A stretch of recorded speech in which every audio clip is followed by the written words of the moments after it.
कमला बहन जी, ये क्या इस मॉल में सब्जियां इतनी महंगी क्यों हैं? ये तो बाजार से 3 गुना ज्यादा रेट है। बहन जी, मार्केट दूर होने के कारण हमें मॉल से ही सब्जियां खरीदनी पड़ती हैं और मॉल वाले सब्जियों को 3 गुने रेट में बेचते हैं। क्या कहीं और सब्जियां नहीं मिलती? बहू, अगर यहाँ से सब्जियां नहीं लेना तो तुम्हें बाजार जाना पड़ेगा, जो यहाँ से दूर है। तुम्हें अपने पति के साथ बाइक से ही जाना होगा। ठीक है माँ जी, अब हम यहाँ आ गए तो थोड़ी सब्जियां खरीद लेते हैं, फिर मैं बाकी की सब्जियां सुनील के साथ बाजार से ले आऊंगी। यही सोचकर नंदिता और कीर्ति थोड़ी बहुत सब्जियां खरीद लेती है। फिर सभी लोग अपने घर वापस आ जाते हैं। उन्हें देखकर मुकेश कहता है, अरे आ गए तुम लोग वहां से सब्जियां खरीद कर। हाँ जी, लेकिन मॉल में तो सब्जियां 3 गुने रेट पर मिली हैं। पिताजी, मैंने तो सोच लिया कि कल मैं सुनील के साथ बाजार जाकर वहां से सब्जियां ले आऊंगी। वे लोग ये बातें कर ही रहे थे कि तभी दोनों भाई वहां आ जाते हैं और ये सुनकर सुनील कहता है, कीर्ति, कहाँ जाने की प्लानिंग हो रही है? आपके साथ सब्जियां लाने जाने की। फिर कीर्ति अपने पति और देवर को सारी बातें बताती है। अगली सुबह कीर्ति जल्दी से सभी को नाश्ता करा देती है और फिर सुनील के साथ सब्जी बाजार के लिए निकल जाती है। करीब आधा घंटे बाइक चलाने के बाद सुनील सब्जी मार्केट पहुंचता है। सब्जी मार्केट पहुंचकर कीर्ति बहुत खुश होती है और कहती है, अरे वाह, आखिर में सब्जी मार्केट पहुंच गई। आप रुको, मैं सब्जी लेकर आती हूँ। सुनील अपनी बाइक के पास खड़ा रहता है और कीर्ति सब्जी मार्केट में घुसकर सब्जियां खरीद लेती है। फिर वो दोनों वापस घर आ जाते हैं। सुनील कीर्ति को घर पर छोड़ता है और ऑफिस के लिए निकल जाता है। कीर्ति अपनी सास से कहती है, देखा माँ जी, मैं इतनी सारी सब्जियां ले आई। ये बात सुनकर कीर्ति के सास ससुराल भी बहुत खुश हो जाते हैं और अब कीर्ति रसोई में जाती है और खाना बनाने लगती है। इसी तरह शाम हो जाती है। शाम को जब सुनील घर आता है तब वो सभी लोगों से कहता है, माँ, आज सब्जियां लाने की वजह से मुझे ऑफिस जाने में काफी देर हो गई थी और इतनी दूर जाने में मेरा पेट्रोल भी बहुत खर्चा हो गया। इसलिए आज के बाद आप लोग सब्जी मॉल से ही खरीद लेना, भले ही 2 पैसे महंगी सही। ऐसे 5 दिन बीत जाते हैं और कीर्ति की लाई हुई सब्जियां खत्म हो जाती हैं। तब कीर्ति अपनी सास से कहती है, माँ, सब्जियां तो सारी खत्म हो गई, आज हमें मॉल जाकर सब्जी लाना पड़ेगा। शाम को नंदिता अपनी बहू के साथ मॉल जाने के लिए घर से निकलती है। तभी कमला और उसकी बहू निराली भी मिल जाते हैं। कमला कहती है, चलो बहन जी, साथ ही मॉल तक चलते हैं, बातें करते हुए रास्ता भी कट जाएगा। फिर सभी लोग बातें करते हुए मॉल जाते हैं और वहां से सब्जियां खरीद कर बातें करते हुए वापस आ जाते हैं। कॉलोनी के सभी लोग सब्जियों के लिए इसी तरह परेशान होते थे। ऐसे ही कुछ समय बीत जाता है। एक दिन मुकेश नंदिता से कहता है, नंदिता, आज शीतल के पिताजी का फोन आया था, तो कह रहे थे कि शीतल और किशोर की सगाई को काफी दिन बीत गए हैं। अब हमें जल्द उन दोनों की शादी कर देनी चाहिए। ठीक है, तो हम कल ही शीतल के घर मुंबई चलकर शादी की डेट तय करते हैं। और फिर अगले दिन सभी लोग शीतल के यहाँ जाते हैं और शादी की डेट पक्की कर देते हैं। देखते ही देखते 2 महीने बीत जाते हैं और शीतल और किशोर की शादी हो जाती है और शीतल दुल्हन बनकर घर आ जाती है। आज शीतल का अपने ससुराल में पहला दिन था। वो तैयार होकर अपनी सास के पास आती है और कहती है, मैं रसोई में खाना बनाने जा रही हूँ, तो आप मुझे बता दीजिए मुझे क्या क्या बनाना है। बेटा, फ्रिज में सब्जियां रखी हैं, उनमें से सब्जी, रोटी, दाल, चावल और मीठे में खीर बना लो। वैसे कीर्ति आती ही होगी, वो तुम्हारी मदद करवा लेगी। फिर शीतल रसोई में जाती है। सबसे पहले वो फ्रिज खोलकर देखती है तो उसमें गोभी और भटे रखे हुए थे। शीतल गोभी निकाल लेती है और उसे काटने लगती है। तभी कीर्ति वहां आ जाती है और कहती है, शीतल, लाओ, खाना बनाने में तुम्हारी मदद कर देती हूँ। ठीक है भाभी, वैसे भाभी फ्रिज में सब्जियां खत्म हो गई, सब्जी वाला आएगा तो हम उससे सब्जियां ले लेंगे। शीतल, यहाँ कोई सब्जी वाला नहीं आता, यहाँ हमें आधा किलोमीटर पैदल चलकर मॉल जाकर वहां से सब्जी लानी पड़ती है।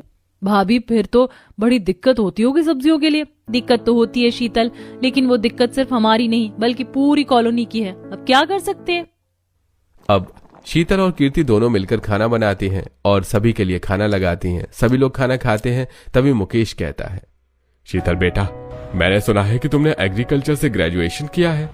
हाँ पिताजी, मुंबई के एग्रीकल्चर कॉलेज से मैंने ग्रेजुएशन कंप्लीट किया है। बेटा, ये तो बहुत ही अच्छी बात है। आगे तुमने कुछ सोचा है? नहीं पिताजी, अभी तो नहीं।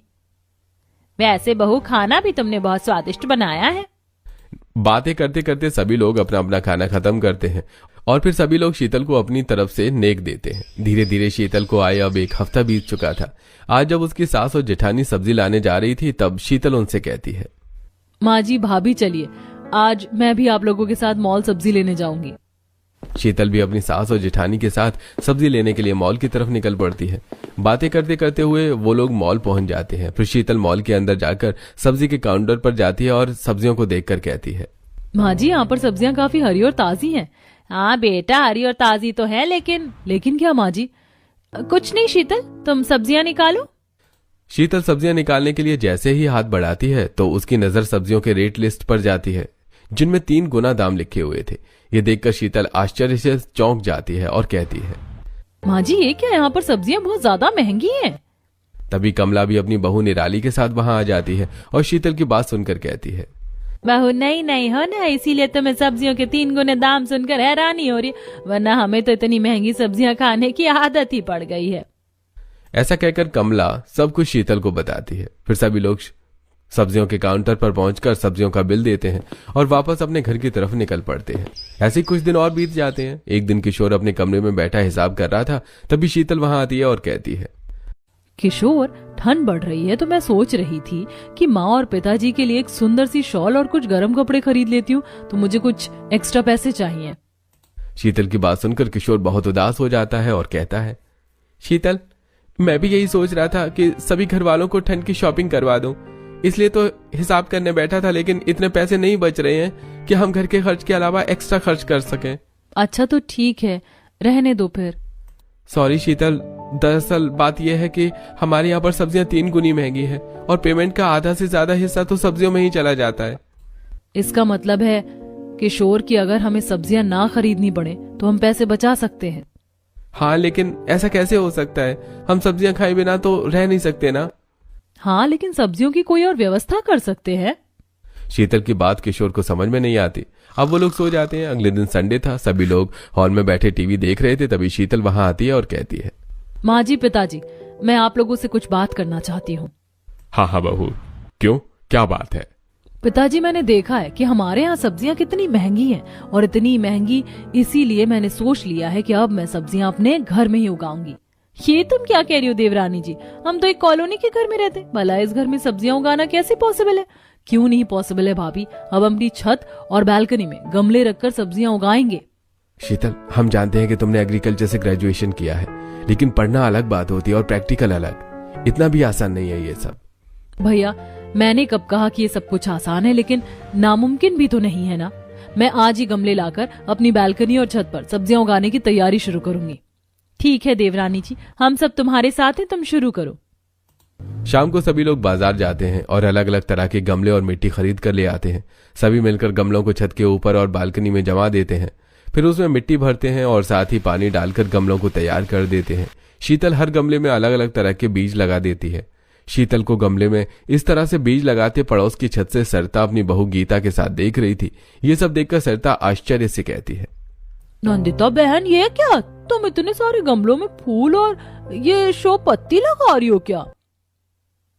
नहीं आंटी, हम सभी गमलों में सब्जियों के बीज लगा रहे हैं। सब्जियां, वो भी गमले में? शीतल भाभी, जबरदस्ती अपना समय और मेहनत क्यों बर्बाद कर रही हो? गमले में सब्जियां उगाना इतना आसान नहीं होता। शीतल निराली के ताने पर कोई भी ध्यान नहीं देती और लगातार गमले में बीज लगाती रहती है। उसके बाद सभी लोग नीचे आ जाते हैं। शीतल को गमले में बीज लगाए पूरे 2 दिन हो गए थे। आज सब्जियां भी खत्म हो चुकी थी। तभी शीतल की सास नंदिता शीतल से कहती है, शीतल बहू, आज कीर्ति बहू के सर में दर्द है तो हम दोनों ही मॉल से सब्जियां ले आते हैं। ठीक है माँ जी, आप रुकिए, मैं अभी आई। शीतल अपने कमरे में जाकर तैयार होती है और फिर अपनी सास के साथ मॉल में सब्जियां लेने के लिए निकल पड़ती है। थोड़ी देर बाद वो मॉल पहुंच जाते हैं, जहां पर उन्हें कुछ और पड़ोसनें भी दिखाई देती हैं। कमला वहां आकर शीतल से कहती है, शीतल बहू, सुनने में आया कि तुम छत पर गमले रखकर सब्जियां उगा रही हो। हाँ आंटी, लेकिन आपको कैसे पता? शीतल बहन, ये बात सिर्फ हमें ही नहीं बल्कि पूरी कॉलोनी को पता है, और कॉलोनी वाले तुम्हारा मजाक भी उड़ा रहे हैं। निराली बहन, मुझे दूसरों की बातों से कोई फर्क नहीं पड़ता। मैं जानती हूँ कि मैं सब्जियों को गमले में उगा लूंगी। हाँ शीतल बहू, भगवान करे तुम गमले में सब्जियां उगाने में कामयाब हो जाओ। अच्छा चलो, अब सब्जियां खरीद लेते हैं। सभी मिलकर सब्जियों के काउंटर पर जाते हैं और सब्जियां खरीद लेते हैं। उसके बाद सब्जियों का बिल पे करके सभी लोग अपने घर की तरफ चल पड़ते हैं। बात करते करते सभी लोग जल्दी ही घर पहुंच जाते हैं। ऐसे ही कुछ दिन और बीत जाते हैं।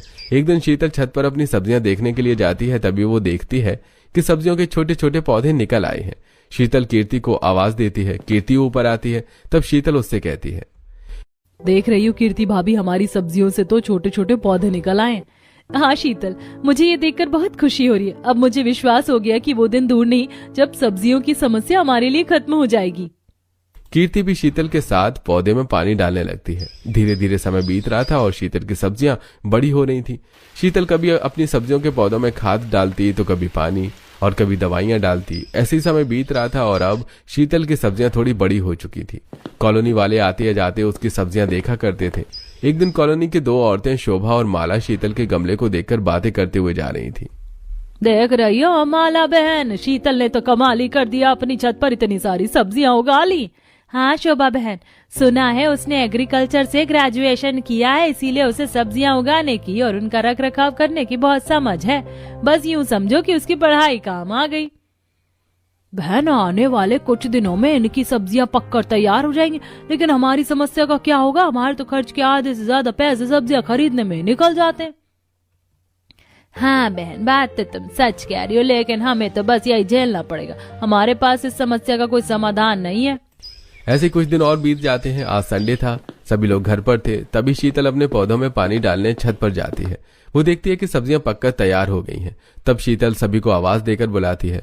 सभी लोग छत पर आ जाते हैं। फिर शीतल कहती है, माँ जी, पिताजी देख रहे हैं आप लोग, हमारी सारी सब्जियां तैयार हो गई हैं। आज हम अपनी सब्जियों को तोड़ेंगे।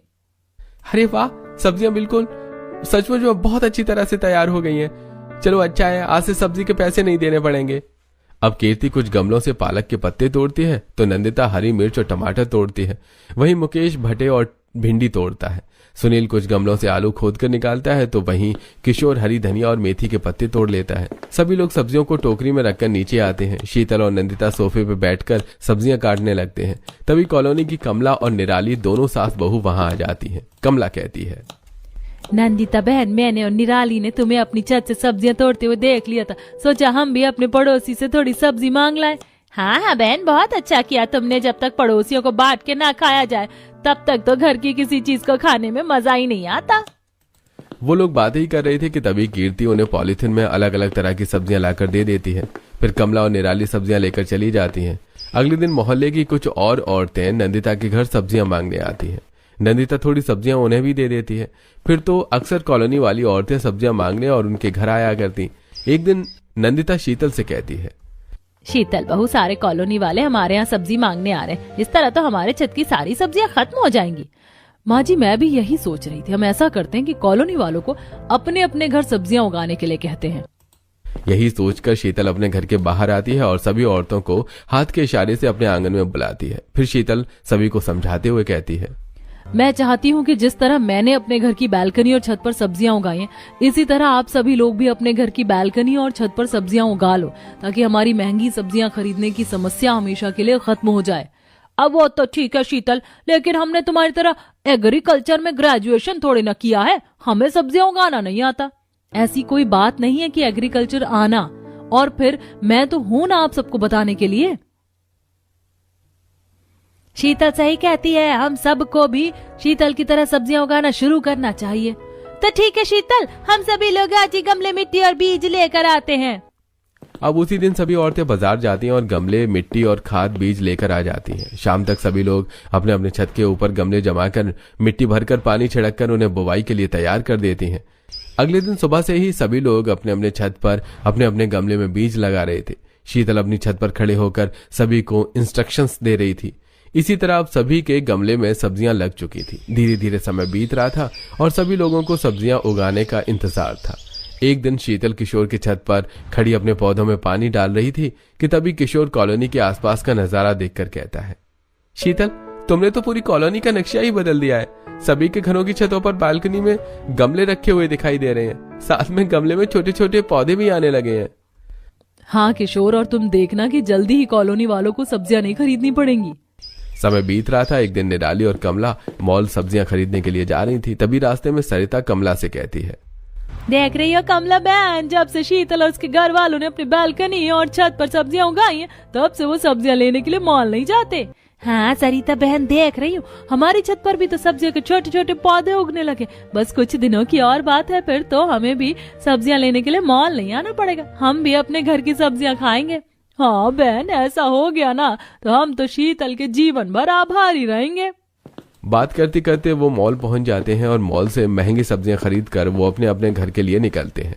बातें करते करते वो अपनी कॉलोनी में पहुंच जाते हैं। तभी सरिता अपनी कॉलोनी के चारों तरफ से देखते हुए कहती है, कमला बहन, हमारी कॉलोनी में तो हर तरफ हरियाली हरियाली नजर आ रही है। हमारी कॉलोनी कितनी खूबसूरत लग रही है ना। सच में सरिता बहन, चारों तरफ हरियाली आंखों को बड़ा सुकून दे रही है। बातें करते हुए वे अपने अपने घर चले जाते हैं। ऐसे ही कुछ समय और बीत जाता है और पूरे मोहल्ले की छत पर सब्जियां पककर तैयार हो जाती हैं। अब कॉलोनी वाले अपने अपने छत से सब्जियां तोड़कर खा रहे थे। आज कमला कुछ तोरई और लौकी लेकर नंदिता के घर आती है और उसे देते हुए कहती है, नंदिता बहन, हमारे गमले में बहुत सारी लौकी और तुरई फली हुई थी तो सोचा तुम्हें भी दे दूं। नंदिता वो सब्जियां ले लेती है और अपनी बहू कीर्ति को देते हुए कहती है, हाँ बहन, सही कह रही हो, हमारे गमले में भी ढेर सारी सब्जियां उगी हैं। कीर्ति, जरा इन्हें कुछ सेमी और कद्दू लाकर तो दे दो।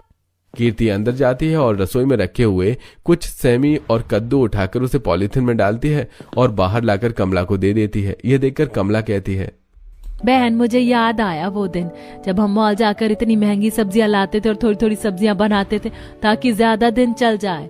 और आज इतनी सारी सब्जियां हो गई कि वो हमारे खाने से खत्म ही नहीं हो रही। हाँ बहन, तुम सही कहती हो। अच्छा बहन, मैं अभी चलती हूँ। ऐसा कहकर कमला चली जाती है, लेकिन शीतल ये सारी बातें बहुत ध्यान से सुन रही थी और किसी गहरी सोच में डूबी हुई थी। उसे इस तरह गहरी सोच में डूबा देखकर किशोर कहता है, क्या बात है शीतल, तुम किस सोच में डूबी हुई हो? किशोर, मैं सोच रही थी कि अब तो सारी कॉलोनी सब्जियां उगा रही है, इसीलिए हर किसी के घर काफी सारी सब्जियां हो गई, इतनी कि वो खा भी नहीं पा रहे हैं। हाँ वो तो है। क्यों ना हम इन सब्जियों को बेचना शुरू करें? बहू, सब्जियां उगाने तक तो ठीक था, लेकिन अब क्या तू रोड पर बैठकर सब्जियां बेचेगी? शीतल, तेरे पिताजी सही कहते हैं। माँ जी, पिताजी, पहले उससे अपनी बात पूरी तो करने दो। हाँ शीतल, तुम कहो, क्या कह रही थी? कीर्ति भाभी, हमारी कॉलोनी के पास ही मॉल है जहाँ से आसपास के एरिया के सभी लोग सब्जियां खरीदते हैं। क्यों ना हम उस मॉल में अपनी कॉलोनी से सब्जियां बेच दे? शीतल सही कहती है, हम उसे सब्जियां बेच तो सकते हैं, लेकिन शीतल वो भला हमसे सब्जियां क्यों खरीदेगा? सुनील भैया, बहुत सीधी सी बात है, वो सब्जियां बाहर से मंगवाता होगा और इसमें उसका काफी सारा किराया लग जाता होगा, इसीलिए वो सब्जियां इतनी महंगी बेचता है। जब वह इतने पास से सब्जियां मंगवाएगा तो उसे किराया भी नहीं लगेगा। माँ, शीतल की बातों में दम है। हम लोग आज ही मॉल में चलकर बात करते हैं, उसके बाद हम कॉलोनी वालों से भी बात कर लेंगे। हाँ तो ठीक है किशोर बेटा, तुम और शीतल अभी मॉल जाओ और मॉल वाले से बात करके आओ। अब किशोर और शीतल मॉल वाले से बात करने के लिए निकल पड़ते हैं। थोड़ी देर में वो मॉल पहुंच जाते हैं और मॉल के मैनेजर से मिलकर सारी बातें करते हैं। ये सुनकर मॉल का मैनेजर अमर कहता है, ठीक है, यदि आपको कॉलोनी के सभी लोग सब्जियां बेचने को तैयार है तो मैं कल ही अपनी गाड़ी वहां लगवा देता हूँ। आप सभी लोग अपने गमलों से सब्जियां तोड़कर हमारी गाड़ी में रखवा दीजिए। हमारे आदमी उसे उठा लाएंगे यहाँ और आपको आपके पैसे मिल जाएंगे। शीतल और किशोर ये सुनकर काफी खुश होते हैं। वो लोग अपने घर वापस आते हैं और अपने घर वालों को सारी बातें बताते हैं। ये सुनकर नंदिता कहती है, ये तो बहुत अच्छी बात है बहू, ये बात हमें कॉलोनी के हर घर में बतानी होगी। चलो हम सभी लोग हर घर में जा जाकर ये सारी बातें बताते हैं। अब सभी लोग कॉलोनी में निकलते हैं और हर घर में जाकर ये सारी बात बताते हैं। कॉलोनी के लोग इस बात से बहुत खुश होते हैं। अगले दिन शाम को मॉल का मैनेजर अपनी सब्जी को गाड़ी भेज देता है। अब कॉलोनी के सभी लोग गाड़ी में रखी टोकनियां उठा लेते हैं। फिर वो अपने अपने गमलों से सब्जियां तोड़ तोड़ कर उसमें भरकर गाड़ी में रख देते हैं और अपनी अपनी रखी हुई सब्जियों का हिसाब लिखकर किशोर और शीतल को दे देते हैं। किशोर और शीतल उन सब्जियों के साथ साथ मॉल की तरफ से निकल पड़ते हैं और मॉल पहुंचकर वो अमित को सारी सब्जियां डिलीवर करते हैं। अमित सब्जियां चेक करता है और कहता है, किशोर, शीतल, ये सब्जियां तो ऑर्गेनिक और बहुत अच्छी क्वालिटी की सब्जियां हैं। मैं आपको उनके अच्छे दाम दूंगा और हाँ, अगली बार आप सब्जियां किसी और को नहीं बल्कि सिर्फ हमें ही बेचना। ऐसा कहकर अमित उन लोगों को सब्जियों के अच्छे दाम दे देता है। वो लोग वापस जाते हैं तो देखते हैं कि कॉलोनी के सभी लोग खड़े होकर उनका इंतजार कर रहे थे। अब उन लोगों को देखकर शीतल कहती है, मुबारक हो, आप सबकी सब्जियां अच्छे दामों पर बिक गई हैं और अगली बार से हमें अपनी सब्जियां मॉल में ही देनी है। ये लीजिए आप लोगों की पहली कमाई। ऐसा कहकर शीतल सभी में पैसे बांट देती है। सभी लोग अपने अपने पैसे पाकर बहुत खुश होते हैं। तब कमला कहती है, शीतल बहू, तुमने तो कमाल कर दिया। ना सिर्फ हमें महंगी सब्जियां खाने से बचाया बल्कि हमें एक व्यापारी भी बना दिया। तुम तो सचमुच विजेता हो। ये कमाल मैंने अकेले नहीं किया बल्कि आप सब ने साथ मिलकर किया है, इसीलिए विजेता मैं नहीं बल्कि हम सब हैं। सभी लोग शीतल की ये बात सुनकर तालियां बजाते हैं और इस तरह वो कॉलोनी एक आत्मनिर्भर कॉलोनी बन जाती है। सभी लोग सब्जियां उगाते हैं और उन्हें